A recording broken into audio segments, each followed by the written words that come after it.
Hello there, IELTS students. Welcome to IELTS Podcast. You no longer have to worry, fret or panic about IELTS because we are here to guide you through this test jungle.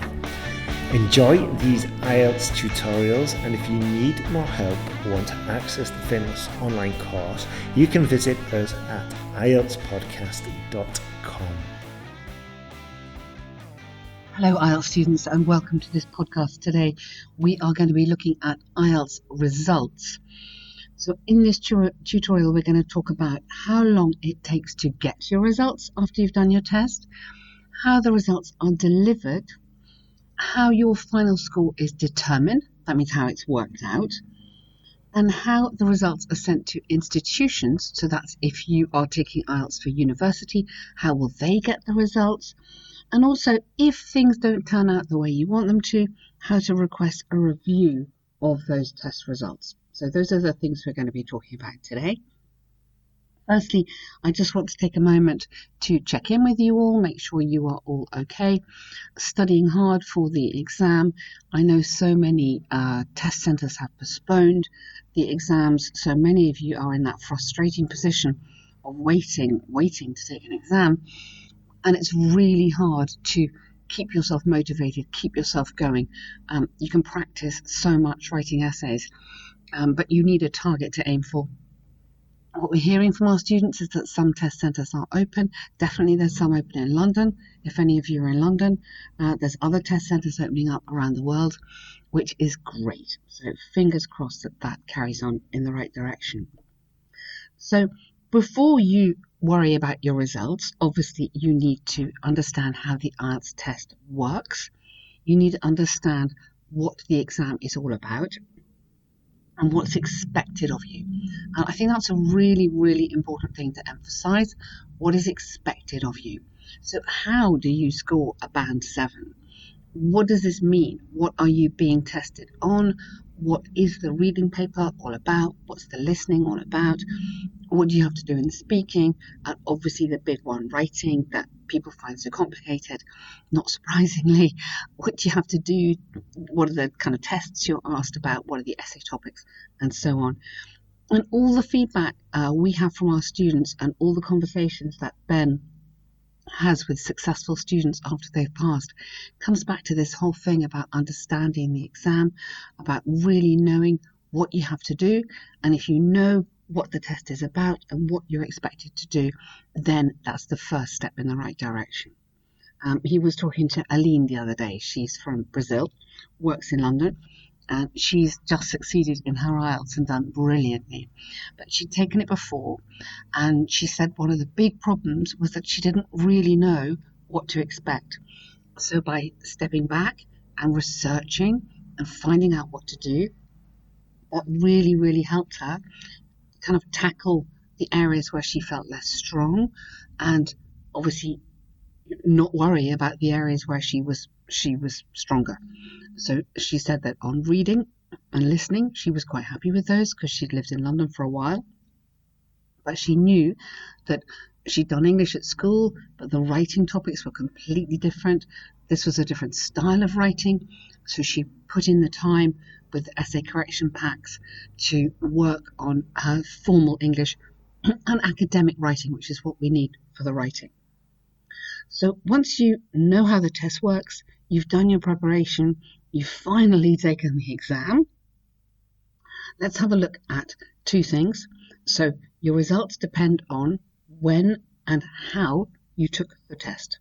So let's look at when to start with. So that's going to depend on which test you took, and also if it was paper-based or computer-delivered. Now, since 2016, I think it was, IELTS introduced a computer-based test, which I think has been really successful, and many of you are probably preparing for it. Many of you have decided that that's the way you would rather go. Now, it's a different skill, obviously writing on a computer to writing an essay on paper. But I think the way we work nowadays, we're all pretty good at typing. We're more used to typing maybe than we are to writing an essay. And I think one of the major benefits of typing is that if you have made a mistake in your paragraph, excuse me, or if you look at your paragraph and you think, I've gone a bit off topic, that example isn't perfect, I need to amend that quickly, you can go back and you can change it very, very simply.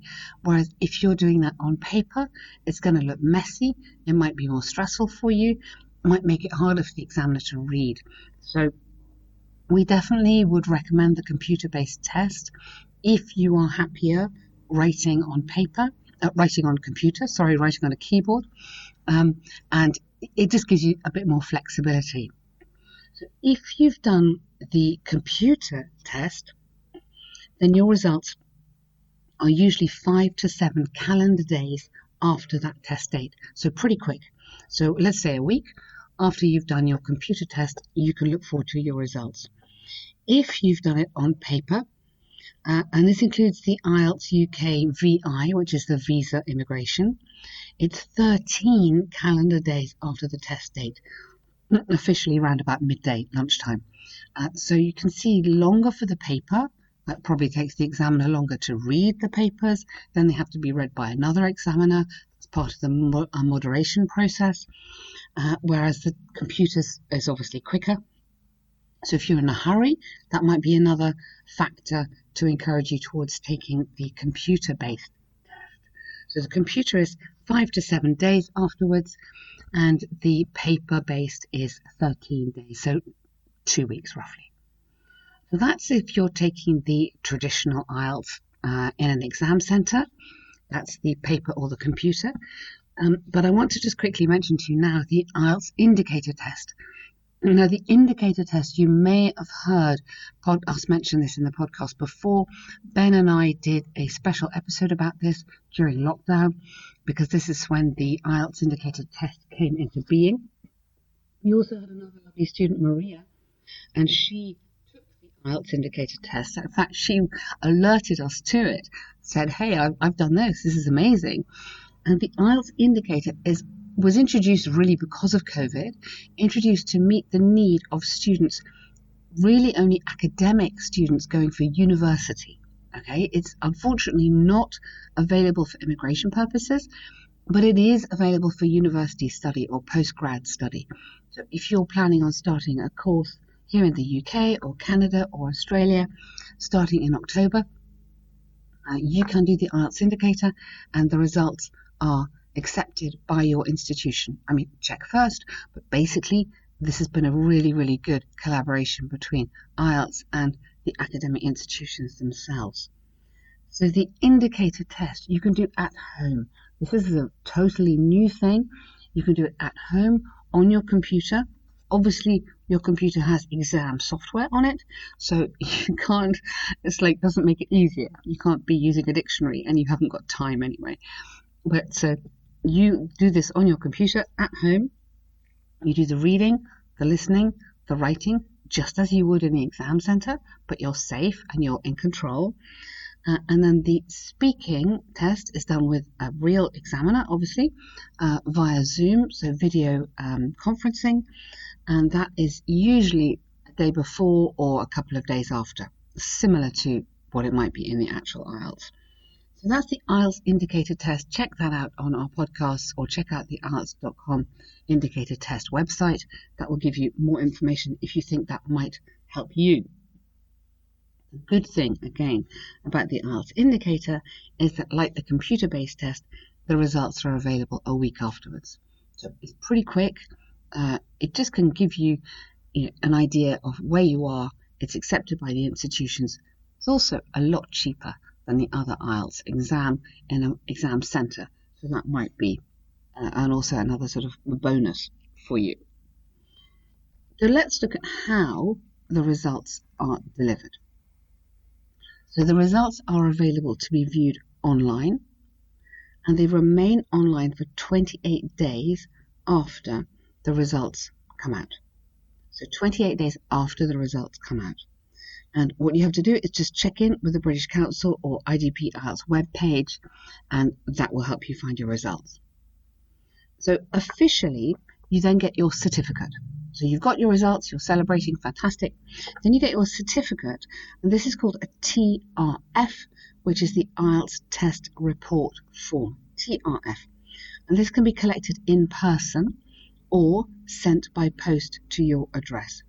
So it's a certificate much like an exam certificate you might have had previously at any exams you've taken at school, and it's presented then to the organisation as proof that you have this valuable exam and you have been successful.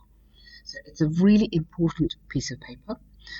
It is printed on security enhanced paper, obviously, so it can't be copied or any fraud committed.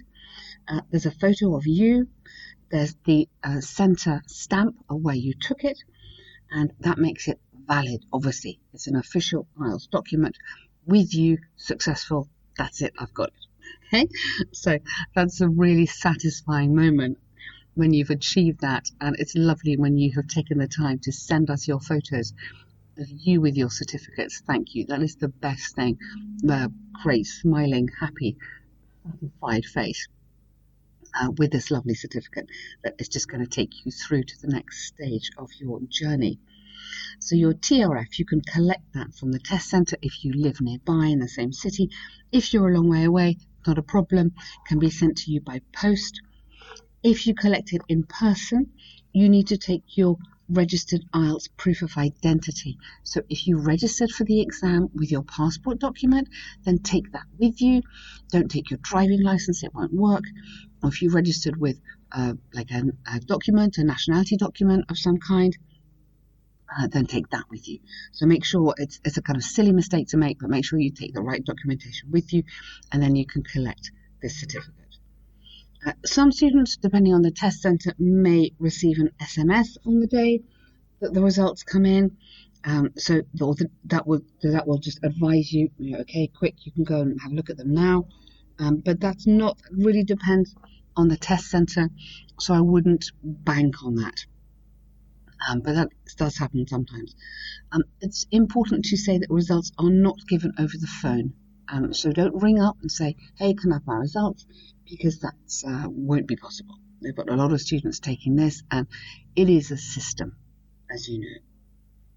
So let's have a little look at the band scores. So most of you who are taking the test, especially the students who I'm working with, I'll always say to you, what are you after? What do you need? What have you had before, when you've scored before? And that gives me a picture, and our other essay correctors a picture of where you are, of what you've achieved before. So if you've had 6.5 and you've done the exam 3 times in a row, then okay, we're really, really pushing for the band 7. But the advantage is that you know the test. You know pretty much what you have to do. So we're working on what you know, what your strengths are, and then we're just working on those weaknesses and seeing how we can iron out or get rid of those weaknesses or transform the weaknesses into strengths. So identifying the areas where we need to put in extra work. So the test report form, this TRF, gives you your overall band scores on a scale of 0 to 9 and provides a breakdown of your scores in each test area.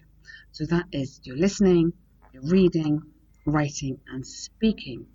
And your final band score is simply the average of those 4 scores of each individual section of the exam. So let me give you some examples. And I've got the IELTS definitions here for me, in front of me. So band 7 is described as a good user. Your English level is described as a good user. This means, according to them, you have a good command of English, but also you have occasional inaccuracies. Occasional, that's not really very many. Misunderstandings or inappropriate words. Sometimes that's just a mistranslation from your language. So occasional inaccuracies, misunderstandings or inappropriate words.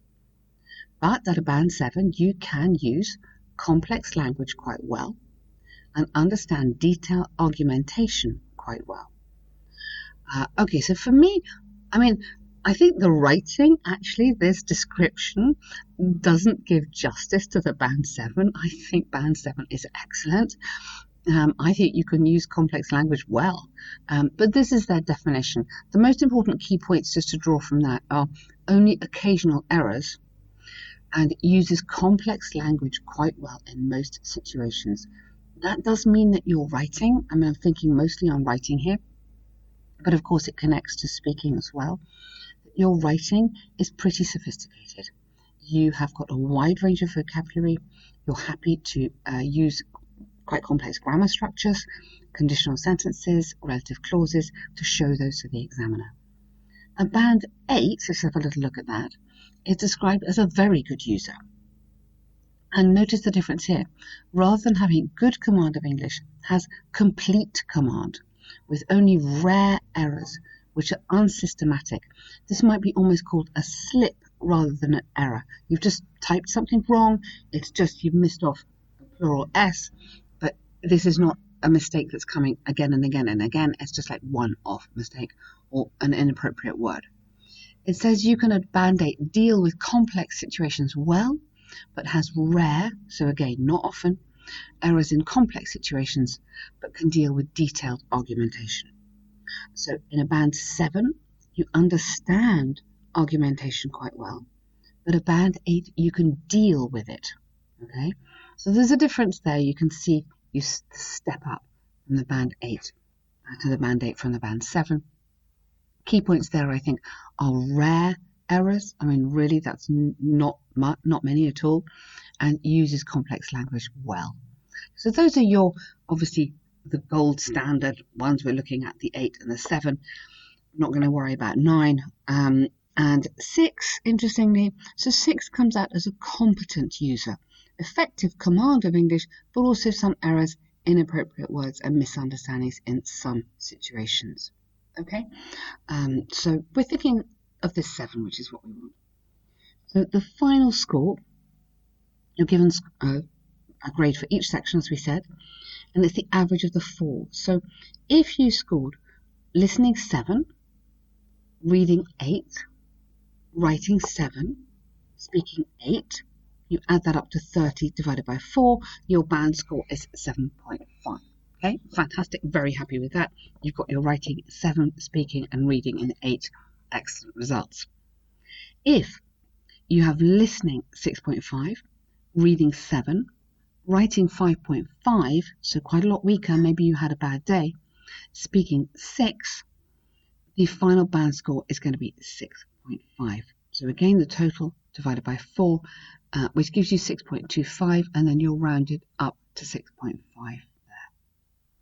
there. Again, combinations, listening 7, reading 7, writing 6, a bit weaker, and speaking 7, your final score would be 7, because you've got your 27 total divided by 4 is 6.75, rounded up to 7.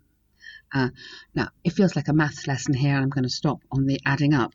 But if you want more details, go to the Take IELTS British Council Test Scores Explained website. I'll give you a link to that. And that just talks you through the different possibilities so that you can understand. But what I want to just stress here is that most students come to us because they're finding the writing difficult. And it's really important when you think about those test scores there, those examples that I've given, that a weakness in writing can really drag you down. It can drag you down a lot from your 6.5, from your 7 you want to your 6.5. And this is why so many people get stuck on this very annoying and very frustrating 6.5, because the writing is just weaker than the rest of everything else. So focus, if you know that your writing is weaker than it should be, or you feel you need a bit of help with your writing, then get in touch. Send us a sample essay. You can find the links to this on our website. Send us an essay and we will give you feedback, and that will help you improve. We can say to you, hey, this is going great, well done, but actually you really need to focus on this to be looking at your band 7. And so we work with so many students doing this on the online course, Ben's 12 sentence guide to writing, which is absolutely fantastic. That just works really well for people, and I think gives them the confidence as well to move forward. And I just want to bring in an example here of Rebecca, who I worked with for a long time. She's now a Canadian teacher. So happy. She's been in Canada for a while, needed to take her IELTS in order to qualify to be a primary school teacher, and that was her dream. And she came to us with good scores, but her writing was only 6. And she'd taken her IELTS 2 or 3 times and was incredibly frustrated and really needed a 7 in writing to be accepted for her teaching course. And so we worked together, lots of feedback. She bought the course and then did 2 extra correction packs. So she was really confident. She knew exactly what to do, what the examiner was wanting, and she knew that she could do it. And that was a great story. And I think, if you have got a dream to be a teacher, or if you're a medic and you know that you need to get this IELTS 7 or 8 even to qualify in a different country and to be registered, it's absolutely worth it. There's so much motivation. We can try and keep you going, but stay motivated towards that dream you've got. Another student we had was Sachin in India, and he just said, I really need help on my writing. He was scoring 8s in other parts of the exam, but a 6.5 in writing, and he needed to get that up to a 7. And so he really appreciated the feedback. So he said, you've given me really comprehensive feedback on errors that I think he didn't realize he was making. So that was really good to be able to help people like that and achieve those great scores. So what I want to say there is make sure that you are not very weak in one section. If you feel you've done it before, you're looking at your results and you're going, do you know what? My writing is really letting me down. Then address that. Take a move, be positive, do something about it, and get some feedback on that writing and make sure the writing doesn't let you down again. So the indicator test results are calculated in the same way. The indicator test we talked about earlier, and it's exactly that. It provides an indication of your probable score that you would take if you took the test in a centre. It's more than a mock exam because it is valid, so it's accepted by these universities, as we said. But it is, just to remind you, only available for academic, and it's only available for universities. It is not, unfortunately, for immigration. So check always with the institution you want to go to that they're happy with that. But you can always contact them or contact your agent. Just be aware of that test because it is a possible avenue for you to go down, and then the scoring is exactly the same. So what is a good score?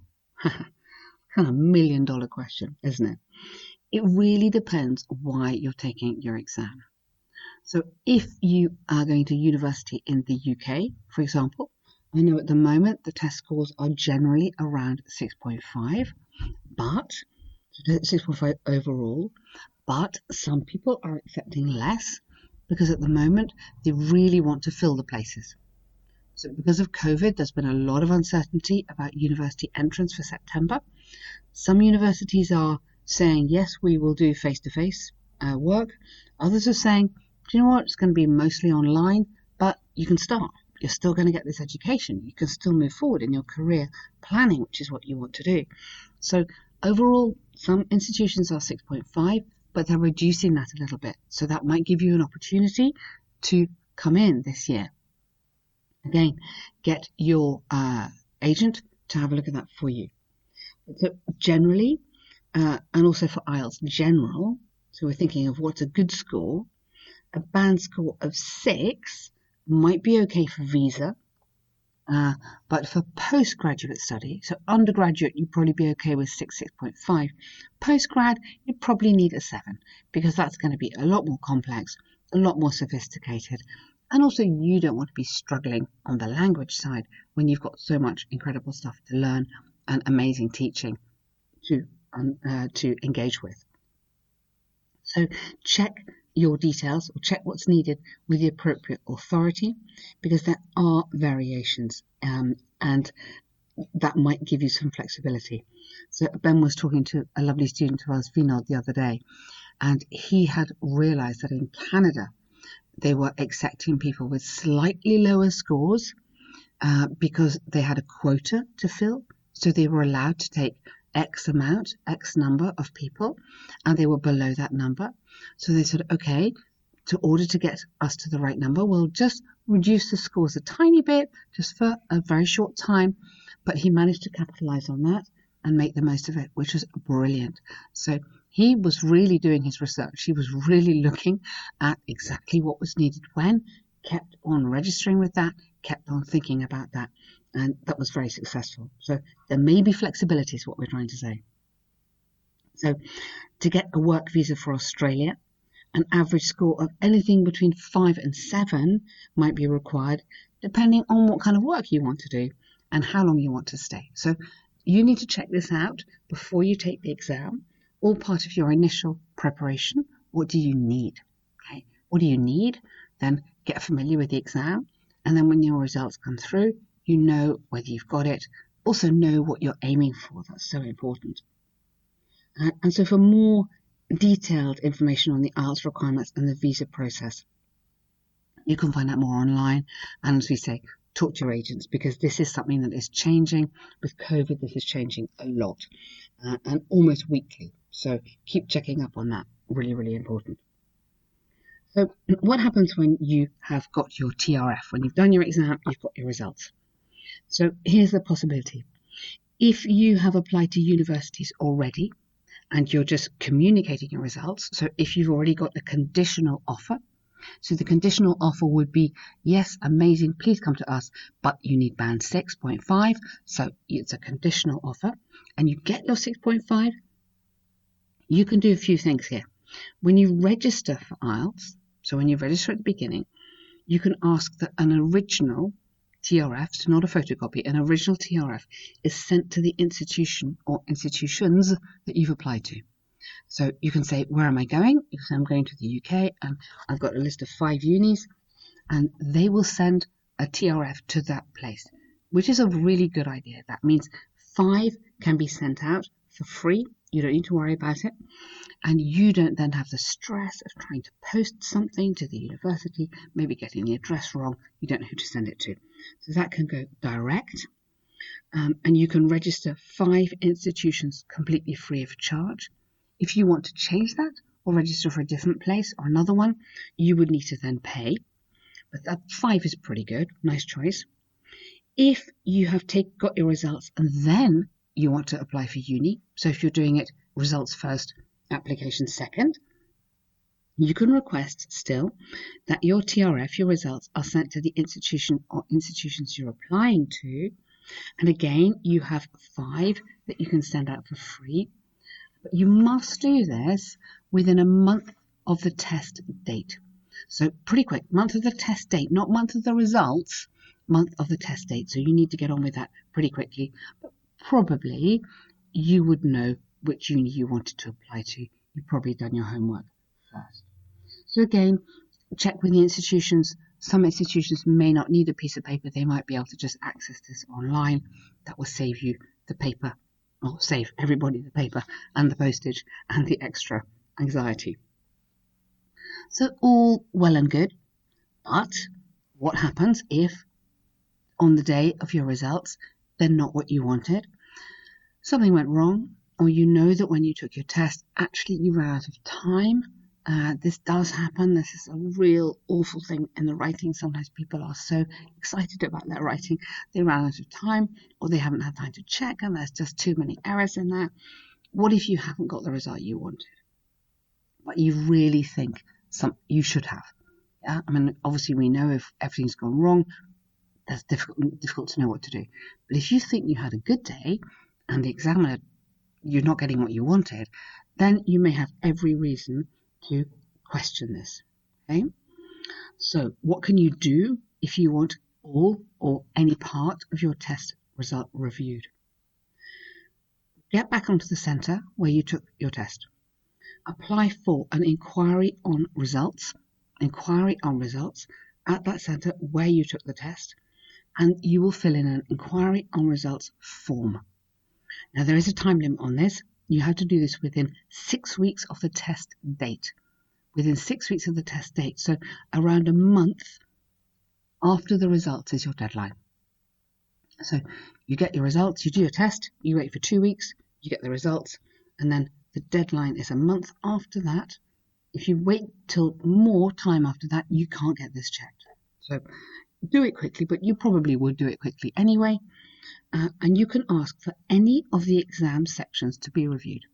So if you don't like your writing, if you're not happy with it, and you think you should have got your 7 and you got 6.5 again, you can say, hey, you fill in the form, it's worth a try. There is a charge for this, so you need to be pretty sure that you really should have got that band 7. So it's obviously they're not going to do it for free, otherwise everybody's going to be saying, hey, I don't like my results, can you do it again? And the results, it must be said, they are double marked anyway. So you can send this in. You have to pay for each section that you want to be reviewed. And the fee for this will be refunded if your score increases. And that's pretty fair. So if they go, actually, do you know what? We had a look at it again. You got the band 7. They'll give the money back to you. So that's good. If there's no increase, then there's no refund. And the results of the review will be available from between 2 and 21 days after the request is made. Now, in our experience, it is longer rather than quicker. Okay, so it could be up to 3 weeks. So if you're going to question something, question it quickly would be my recommendation, because obviously you need your results. It's important. You need to know where you are. So it could be that you put in your inquiry on results form, and then you have to wait another 3 weeks for that verification or that modification to be made. But it is possible, it is a process, and we do have students who have questioned their writing and have come, and the result has come back and they've got what they want. So honestly, we would always say, if you think there's a chance, do it. It is a process, make the most of it. And is it worth it? Well, yes, it is. I'm thinking of Elena, who I worked with from Russia, and she had done her writing before. She took the course with us. She bought extra correction packs. We worked really, really hard together, getting her writing longer because her essays were quite short, and getting her really more confident on the grammar. She was making quite a few grammar mistakes. So we worked on the grammar. We built in conditional sentences. We just put some more complex grammar in there for the examiner to recognise. And she got a 6.5 again. And we went back and looked at her essays and thought, hang on a minute, that is just, she should be doing better than that. And she felt she should be doing better. And so she questioned it. And she went back and said, okay, I want a question on my writing section, please. And she came back with her 7. So that was a really happy story, because we all felt that she could get that. And she certainly felt that on the test day it had been okay. So it was really, really worth that questioning. So is it worth it? Yes, it is worth it, as long as you know that that's pretty much what you should have got. So the listening and the reading tests are marked according to an answer sheet. So there's no point in requesting a remark in that, obviously. It really is only relevant to the writing and the speaking. So what happens? So either your paper or your audio from your speaking will be remarked by different examiners. So twice, marked by one and then marked by another, but different from the ones you had first time. And their results will be checked against the original set. So there's 4 examiners in the end will have read your paper, and then their opinion will be all discussed. So the length of time, obviously, to complete this depends on how many exam sections are to be checked. If you're only getting your writing checked, that will be quicker than if you're getting everything checked. So writing and speaking, you can see that might be a bit longer. You are never given an explanation. Just so you know, don't expect them to say, oh, really sorry, actually, you're amazing. You won't get any comment at all. You will just get, okay, now you're a 7, or sorry, it's still 6.5. So don't expect any nice postcard from the examiner saying congratulations. They're just not into that, sadly. So, okay, today we have been looking at IELTS results. So how long it takes to get them, how you get them, how the score is determined, what a band user, what it means, your band 7 and your band 8, the descriptions of those we looked at, how the results are sent to the institutions, and if it all goes wrong and you don't get what you want, is there something you can do in getting a review? And yes, there is. So I've mentioned today our online course, and I've mentioned students who've taken the course, who've invested in the feedback, who we've worked with to keep them motivated, to build their confidence. So if you feel that you need a bit of help on your IELTS preparation, if you feel that you could do with someone looking at your essays and guiding you as to how to achieve it, then let us know. Get in touch. IELTSPodcast.com. You can find loads on the website. We're really, really happy to help you. Let us know and send us an email, and we will do our very best to help you out in your IELTS preparation. Thank you for listening. I'm Daphne, and take care.